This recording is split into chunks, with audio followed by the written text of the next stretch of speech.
Bwana Yesu asifiwe.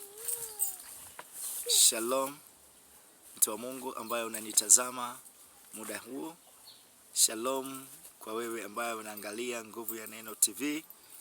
Lakini pia niseme shalom kwa wewe ambaye unafuatilia katika kila mahali niliko, TikTok, wapi.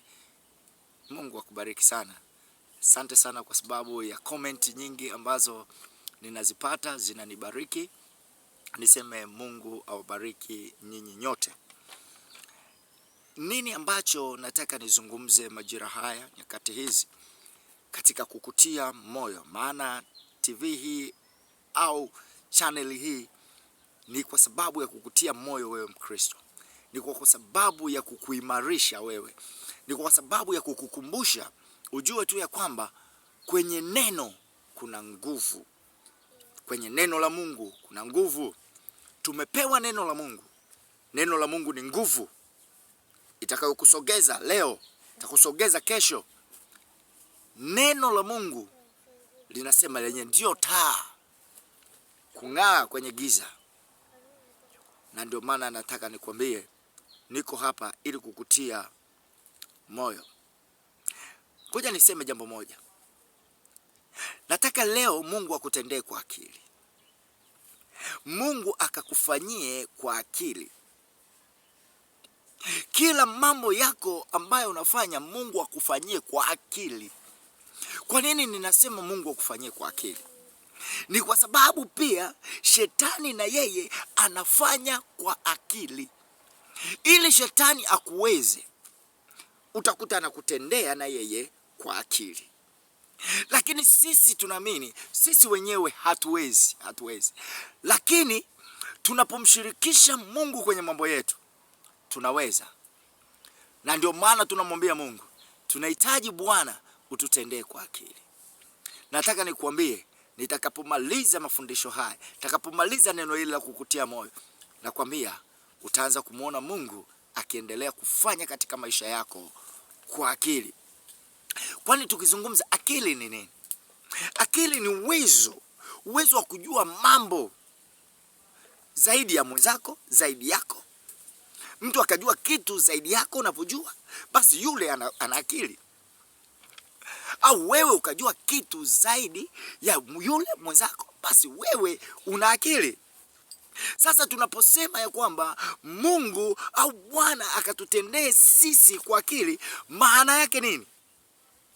Akatutendee kupita fahamu za wanadamu. Akatutendee kupita fahamu za kila adui.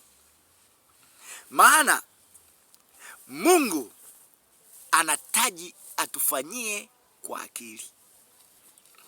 Ni kwa sababu tu hatujui, kwa sababu tunatumia akili zetu. Najua wengi tu wanatumia akili zao, wanatumia fikra zao, wanatumia jinsi vile walivyo. Lakini ni akili zao zinapofika mwisho, pale ndipo Mungu anapotakiwa aanze. Lakini nataka nikwambie, wengi wanatumia tu akili zao. Wakiona wameshindwa, basi wameshindwa. Lakini nataka nikwambie mchana huu leo, muombe Mungu na wewe akutendee kwa akili. Kwa sababu shetani ili akuweze, na shetani amekuweza, ni kwa sababu amekufanyia kwa akili. Maana yake nini? Unaona tu ni kitu cha kawaida. Mbona? Unaona tu ni kawaida. Yaani unaona kuumwa kwako wewe unaona ni kawaida tu.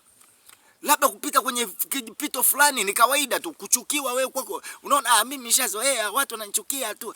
Wewe unaona kawaida, kumbe shetani anakutendea kwa akili.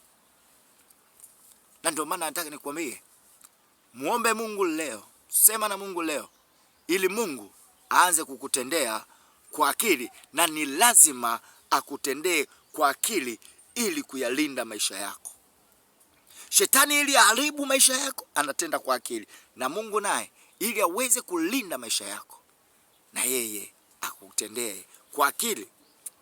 Unajua, utakuta kuna Mkristo ameshatendewa kwa akili, yeye ajui. Yupo kanisani, yeye kazi yake yani anashangaa kuja kanisani ni kulala tu, ni kusinzia tu.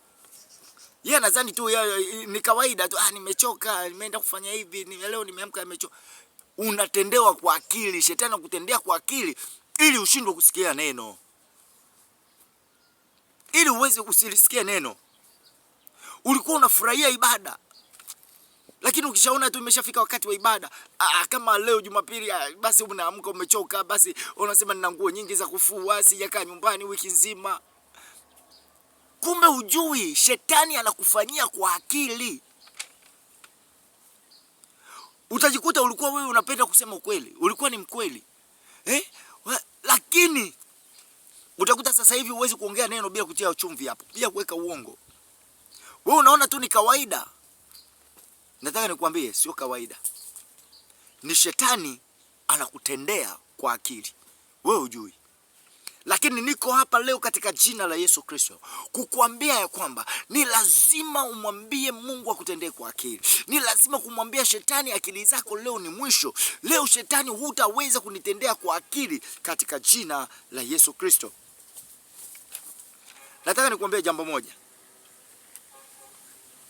Mungu ana uwezo wa kukutendea zaidi ya vile watu wanavyofikiri kukutendea.